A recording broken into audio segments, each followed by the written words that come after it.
Já aconteceu, por exemplo, de eu chegar para mediar um debate e lá o debatedor me fazer mudar de opinião. O senhor lembra o tema? Alguns, por exemplo, o falar em línguas como evidência do batismo com o Espírito Santo. E aí o Joaquim de Andrade usou argumentos assim. E no vídeo de hoje, o pastor César Cavalcante fala sobre os debatedores que o fizeram mudar de opinião. O modelo de Deus era o tabernáculo, não era o templo. Quando Davi constrói o prédio, Deus perde a mobilidade, porque ele ganhou o CEP. Deus agora tem um interesse fixo. Quando Jesus chega na encarnação, Deus volta a ganhar mobilidade, porque Jesus é Deus andando no meio das tribos. Seja muito bem-vindo, você está na TV Debates. Já aproveita, se inscreve no canal, deixa o seu like e vamos pro vídeo. Muita gente acha isso, que eu sou uma pessoa muito dura e tal, não sei o quê. Eu acho assim, o que eu defendo mesmo. Eu vou ser às vezes contundente, óbvio, sem faltar com respeito. Mas muda de opinião, pastor? Existe Mudo, claro. Alguma coisa assim, de forma teológica, que o senhor debateu com alguém e o senhor tinha uma convicção que estava certo, mas de repente o senhor falou, poxa... Eu debatendo nunca aconteceu, mas como eu já pilotei um programa de debate na rádio há muitos anos, já aconteceu, por exemplo, de eu chegar para mediar um debate e lá o debatedor me fazer mudar de opinião. O senhor lembra o tema? Alguns, por exemplo... O falar em línguas como evidência do batismo com o Espírito Santo. O pastor Ageu Magalhães usou um texto que não tem como. Ele falou, todos são batizados no mesmo Espírito. Falam todos em línguas? Não. Então pronto. E o senhor tinha como verdade... É que assim, você aprende e vai pregando o tempo todo aquilo, né? E aí você entende que aquela é a doutrina, né? Mas aí ele mostrou o texto.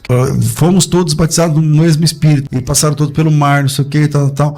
Aí ele faz perguntas retóricas. Todo mundo tem dom de curar? A resposta óbvia é não. Todo mundo fala em línguas? Não. Mas não foi batizado com o Espírito? Foi. E agora? Não tem pra onde. E o assembleano, o senhor vem dessa raiz, isso, acredita que a evidência do batismo com o Espírito Santo. Teve outro, por exemplo, essa foi o pastor Joaquim de Andrade. Eu não sei se vou lembrar exatamente, pode ser que eu não seja fiel ao tema exato, mas o tema era se uma pessoa que não é batizada pode participar da ceia. E aí o Joaquim de Andrade usou argumentos assim, argutos, na ideia da defesa de que a pessoa não batizada pode participar da ceia. Balancei. Nesse dia eu balancei. Não mudei de opinião, sim, mas o Joaquim... Depois procura lá nos debates, a pessoa que não é batizada se pode tomar ceia, alguma coisa assim, e ouçam os argumentos do pastor Joaquim de Andrade. O senhor balançou para ter a visão que quem não é batizado pode participar da ceia. Balancei. Balancei mesmo. Mas e o que não fez o senhor mudar de opinião? O fato de que na igreja bíblica o batismo acontece na sequência da conversão. Essa história de que você fica na igreja 2 meses, 6 meses sem se batizar, isso é um evento da igreja moderna. A igreja bíblica, você se batizava geralmente com a mesma roupa que você se converteu. Então, se você se converteu, está pronto o batismo. Essa ideia de que você tem que fazer um curso... Discipulado, escola de não sei o que lá... Isso é conversa da igreja de hoje.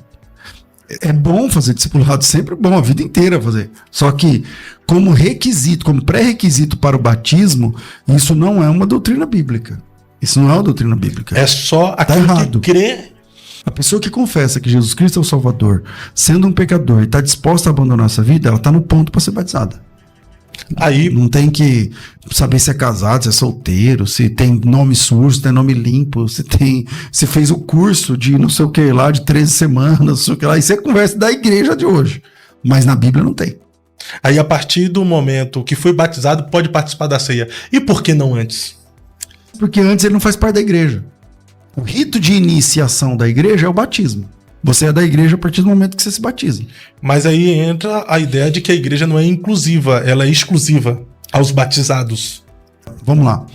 A doutrina da igreja, ela é exclusiva. Jesus Cristo é exclusivista. Mas na visão, geralmente, da liderança da igreja, uma igreja exclusivista não parte para beirar uma ceia? Seita. Então, Jesus é exclusivista, né? Ele diz assim, todos que vieram antes de mim são ladrões e salteadores. Eu sou o caminho. Eu sou o bom pastor. Então, todo mundo fora de Jesus está errado, ele está certo. E esse é o nosso mestre. Então, existe a doutrina central da Bíblia. O que destoa dela, a gente caracteriza como heresia. O que caracteriza um crente? Não é o desejo pessoal. O Natan é um homem de Deus, mas ali ele estava fora. Ali ele estava, às vezes você está meio descalibrado, sabe? O Natan falou assim, faz porque é de Deus. Aí quando o Natan foi embora, Deus chamou o Natan e falou, ué, quem mandou você falar isso? Hoje em dia, Fábio, a gente vive uma época que é sinto, logo sou. É isso aí. Eu sinto que eu sou uma mulher, então agora você tem que me tratar como mulher, porque eu sinto, então você tem que respeitar meu sentimento é legítimo. Eu sinto que eu sou da igreja, então agora eu tenho que participar da ceia na sua igreja, tem que ser obreiro na sua igreja, porque se eu quiser, eu tenho que ter vez e voto. Então nós vivemos o culto aos sentimentos, mas para ingressar na igreja é preciso fazer o rito de iniciação. O primeiro passo de obediência à vontade de Jesus é o batismo. Se você não deu o primeiro passo, então você não entrou ainda. Você é um simpatizante, você é um visitante, seja bem-vindo, sua presença é um prazer, não sei o quê, mas você é um visitante. Eu tô há 2 anos, tá? Então você é um cara que visita muitas vezes a igreja, mas você passa a ser parte da igreja quando você assume, quando você se assume cristão. E quando a gente se assume cristão?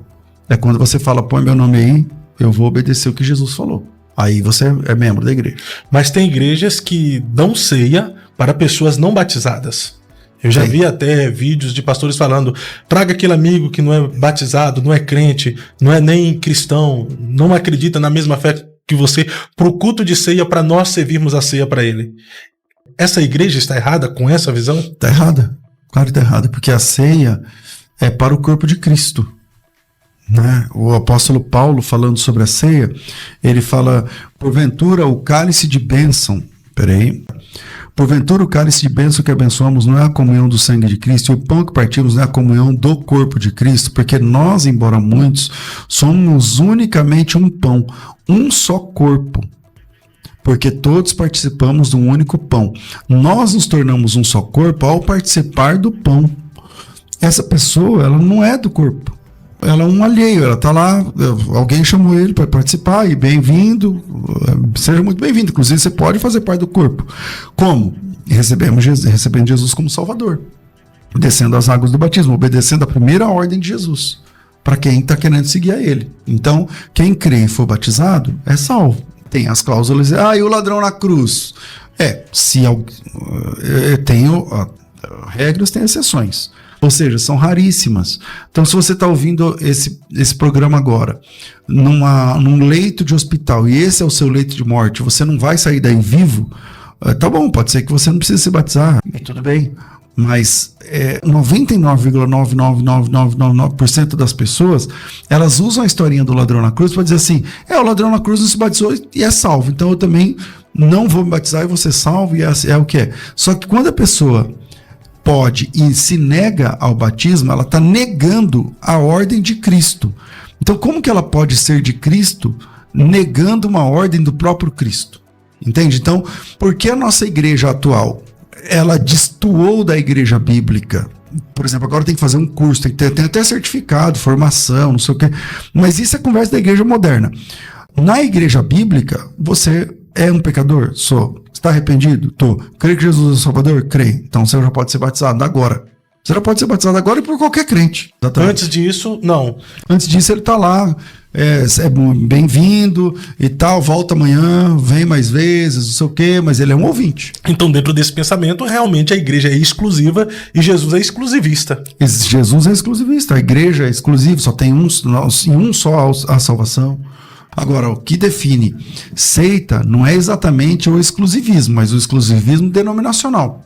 São vários outros comportamentos gravitando em torno desse exclusivismo. É quando a igreja fala que só nela, a denominação que fala que só lá haverá salvação. O cristão é exclusivista do ponto de vista de que só em Jesus há salvação.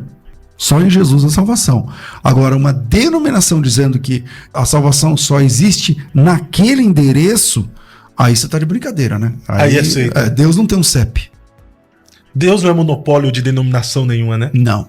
Veja, quando Davi construiu um prédio para Deus, lembra que Deus nem queria, porque o Davi chamou o Natan lá, falou, eu tô numa cama de cedro, minha casa é de cedro, não sei o que lá, e Deus fica dentro de um templo, de uma cabana. Eu vou construir um prédio. O Natan falou assim, faz porque o que tá no teu coração é de Deus. O profético dele estava um pouco desatualizado. Estava desregulado. Aí Deus falou para ele assim, volta lá e fala pro Davi, eu tirei você de trás do gado. Você não era ninguém. E hoje você é rei em Israel. Você é um dos caras mais importantes da história. Que dia que eu reclamei que eu tô debaixo de uma cabana? Eu andei e tô andando com o meu povo de tenda em tenda. De tabernáculo em tabernáculo. Porque há um princípio aqui. A presença de Deus, o modelo de Deus era o tabernáculo, não era o templo. Quando Davi constrói o prédio, Deus perde a mobilidade. Porque ele ganhou o CEP. Deus agora tem um interesse fixo. Tipo assim, você quer falar com Deus? Quero. Então é rua tal, número tal. E tem hora de atendimento.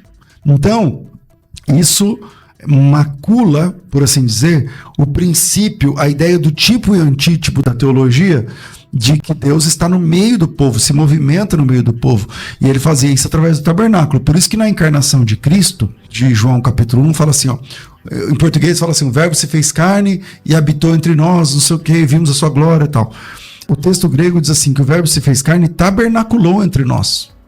Ou seja, quando Jesus chega na encarnação, Deus volta a ganhar mobilidade, porque Jesus é Deus andando no meio das tribos. Então é mais ou menos como era o tabernáculo anteriormente. Olha só que interessante, o tabernáculo ele era móvel, Jesus vem de forma móvel também. Jesus, ele é Deus se movimentando entre as pessoas. Por isso que a Bíblia diz, o verbo se fez carne e tabernaculou entre nós. É isso aí, meus amigos. E aí, gostou do vídeo? Deixa o seu comentário aqui abaixo, se inscreve no canal, compartilha este conteúdo e até o nosso próximo encontro.